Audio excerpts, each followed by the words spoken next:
This is the Misfit Vegan podcast, Raw Vegan Excuses Edition. Excuse number 28.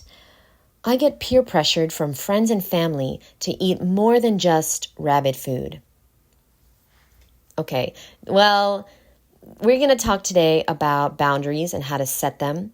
But before we do, I want to remind you that this is your journey and no one else is supposed to understand it. No one else is going to probably support it, and no one else is supposed to. They're not supposed to understand or support. It's not their life. It is not their truth. It is not their time. It might be their time in the future, but right now, if they're not supporting you, it is not their time to understand it. Nobody in my life understood me, not my family, not my friends, nobody. And I had to walk this path alone. And it was 6 years of being a raw vegan until I met another raw vegan at Woodstock Fruit Festival. And I was the weird one. I was the person with an eating disorder, in their opinion. I was the person that was going to die of a protein deficiency. But lucky for me, after 13 years, people don't question it anymore in my life. Strangers do, but my friends and family, they don't question or get concerned that I'm going to die, because clearly I'm not dying. In fact, I'm looking better, feeling better, and if I might say so, looking younger every single day. So they're not concerned anymore. In fact, they're actually calling me for advice now. You see, what happens is they will call you names at first, and then they'll call you for advice. So yes, I was called a fanatic. I was called a crazy person. I was called a rabbit. I was called a weirdo. I was called all these names in the beginning because that is how it works. Okay, it's called the crabs in the bucket syndrome. And if you've never heard of this before, when crabs go into a bucket and one of the crabs tries to crawl out, the other crabs will grab it by its legs, because those crabs at the bottom do not understand that the crab crawling up out of the bucket is going to freedom, is doing something good. The crabs in the bottom of the bucket thinks that the crab is going up to its death. It's scared for the crab. It loves the crab. It doesn't want to die. And that's what's happening with your friends and family. They love you. They don't want you to die. They don't know anything about the raw food diet. They've never studied it. Your doctor has never studied it. Your doctor doesn't want you to die under his practice, under his care. Do you understand that you are going to get criticism if you do anything different? You are going to be looked at very strangely if you are different in any way. Different scares people. So if you're not ready to be different, then you probably aren't ready to go raw. I'm just being honest.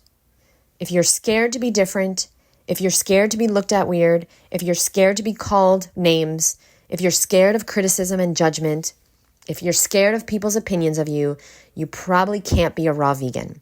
You're going to have to let that go. You're going to have to walk this path alone. Lucky for you, though, you actually don't have to walk it alone.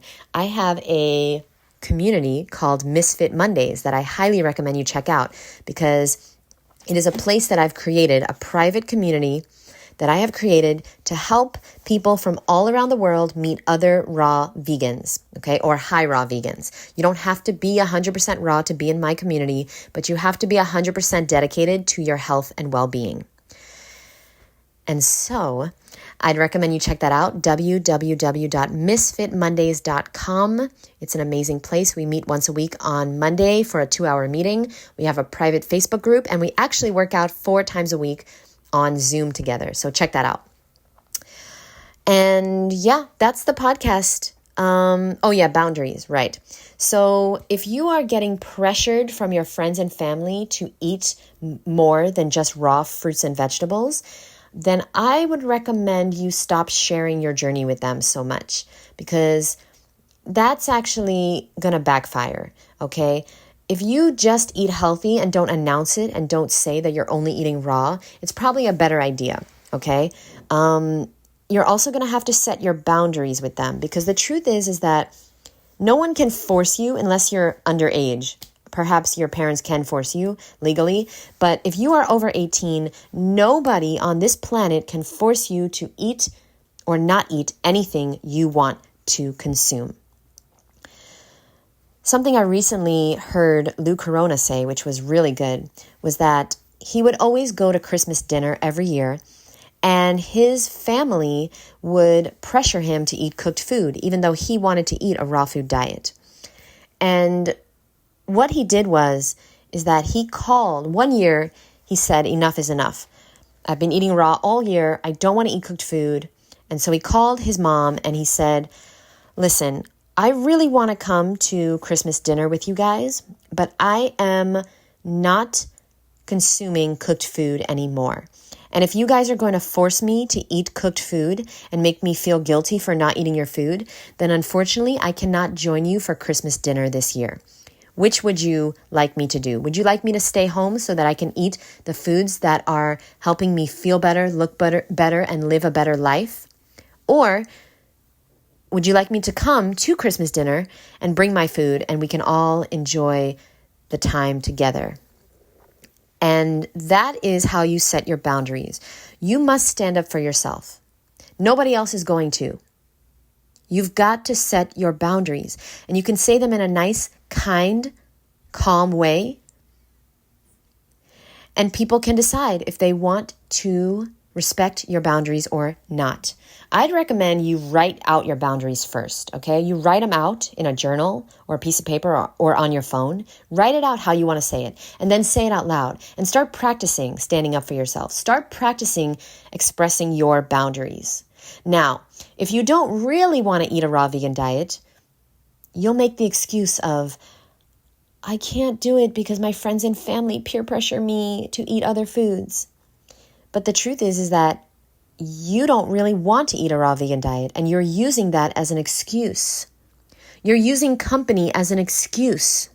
You're using being scared of a deficiency as an excuse. You're using inconvenience as an excuse. You're using finances as an excuse. You're using every fucking thing on the fucking planet as a fucking excuse. And if you don't wake up and see it now, then you will waste your entire life on excuses instead of living. I urge you to get really, really honest with yourself. Do you want to be healthy? Do you want to lose the weight? Do you want to eat a raw vegan diet? Because if you don't, you will find an excuse. If you really do want to eat a raw vegan diet, you will find a way. Everything you've ever done in life, you have found a way. Even though there were a million obstacles in that way, you found a way around them. If you want this, you can do it. But you're going to have to stop making the excuses. I'll see you in the next episode. Bye.